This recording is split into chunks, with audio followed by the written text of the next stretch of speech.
let's start with the screening partnership. What it actually is.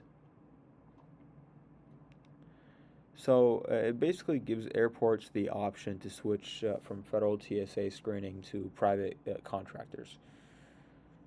These contractors still follow all would still follow like all TSA protocols, and there'd really be no change like in the regulations. It's just who's actually conducting the security operations. But here's the thing: only 14 airports have actually done this, right? Even though it's actually in it's even though it's actually been available for years, according to Price and Forests.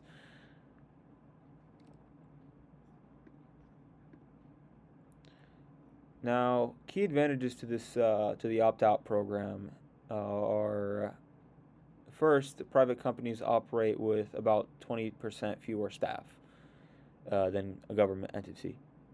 That means airports save on money and they have more budget and without lowering service or security. Workers' comp would also be way cheaper as well. Private contractors always are cheaper with 5% with under 5% rates compared to 20% in the federal compared to the federal government.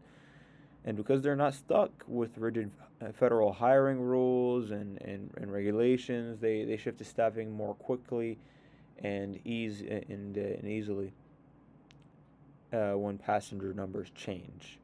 So they're a lot more responsive, basically, and more flexible, according to Grover, 2014.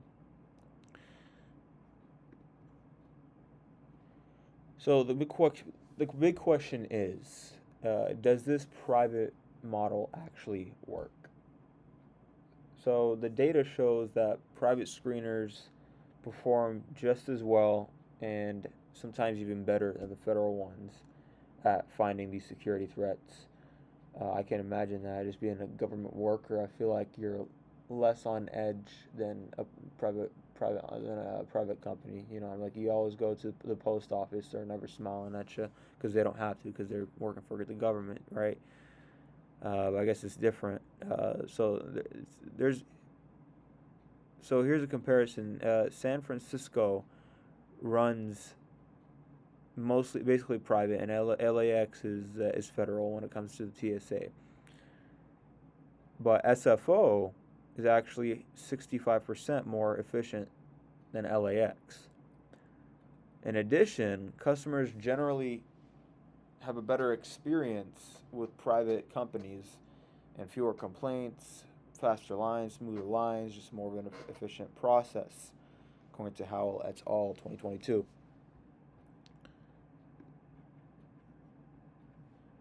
So the major disadvantages and concerns, right? Because it's not all upside. There's some drawbacks to consider, right? First thing, if something goes wrong, a security incident, for example, the liability lands on the airport, even with federal protections and all that. It's just more risk for the actual airport.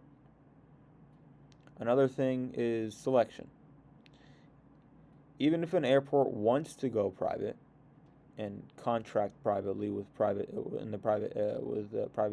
security contractors, the TSA still gets the final say on which contractor goes and actually gets hired, right? Not the airport, because the airport is just an airport entity. It's not an actual. It's not the. It's not a government, because it's the government's responsibility to protect us. So they get to say who gets to protect the airport, right? And finally, Congress requires proof of substantial security benefits, right? And so airports have to prove that there's an actual security benefit, which can actually happen before it expands into the private sector for TSA screening or security screening. Excuse me. Just ate Wendy's.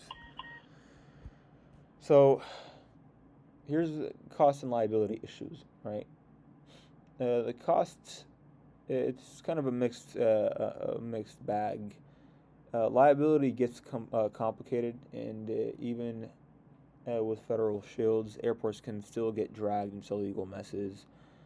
There's always double management, right, which increases oversight costs significantly. Because TSA still has to oversee things, right? And if you're thinking about paperwork, there's honestly more to show and justify for an airport to opt out than just sticking with the default federal system, according to Grover 2014. So in conclusion, the impact on airport security enhancement, right? Private screening is just as safe as federal and often a lot more cost effective and efficient. For example, if you see Europe as a major example, most major airports over there are private screeners, and they run about 40% less expensive than the government compares, or the government opposite. And security is still very strong in Europe. Independent research backs this up, and no major differences in effectiveness, but real gain. But there are very, very, very big gains in efficiency and how well it'll run.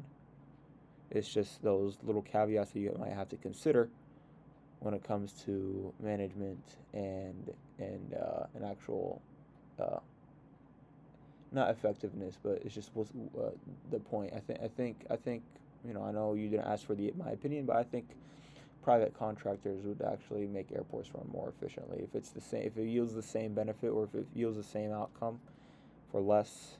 I think it's a win.